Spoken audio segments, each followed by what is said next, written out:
Сэтгцийн өөрчлөлтөд иргэн жирэмсэн эмэгтэйг охины хамт хутгалж хөнөөсөн харамсалтай хэрэг гарсан. Сэтгцийн эрүүл мэндийн үндэсний төвөөс сэтгцийн өөрчлөлтөд иргэдийг хяндаг гихч тодорхой зохицуулалт байхгүй байна.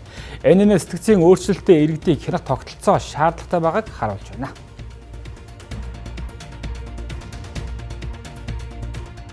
Тухайн хэргийг үйлсэн байж болцсошгүй иргэний тухайд одоо энэ хороонд жил орчмын өмнө шилжиж ирсэн. Гэхдээ сэтгцийн өөрчлөлттэй байсан эсэх талаарх мэдээлэл хороо болон өрхийн эрүүл мэндийн төвд бол байхгүй. Өрхийн эрүүл мэндийн төвийн зүгээс энэ талаар мэдээлэл өгөх боломжгүй гэх тайлбарыг өгч байгаа юм. Бидэнд одоо олдсон мэдээлэлээр бол тухайн иргэн мэдрэл дагсан нүд гэсэн онцтойгоор группт байдаг. Сэтгцийн ямар нэгэн асуудалтай байсан талаарх мэдээлэл хороо болон өрхөд байхгүй юм мэдээлэлтэй байгаа юм.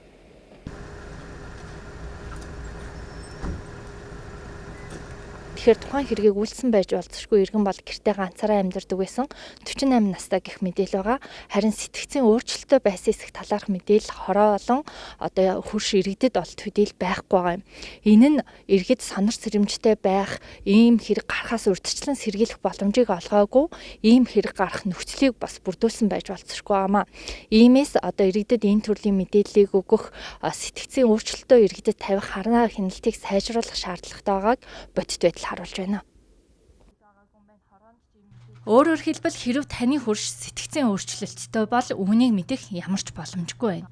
Энэ нь иргэдийн эрүүл мэнд амь нас эрсдэх, цаашлаад олон нийтийг зочирдуулсан ийм төрлийн гэмт хэрэг гарахгүй гэх баталгаа байхгүйг харуулж байна. Иймээс үүнд зориулсан хууль эрх зүйн орчныг бүрдүүлэх шаардлагатай байнамаа.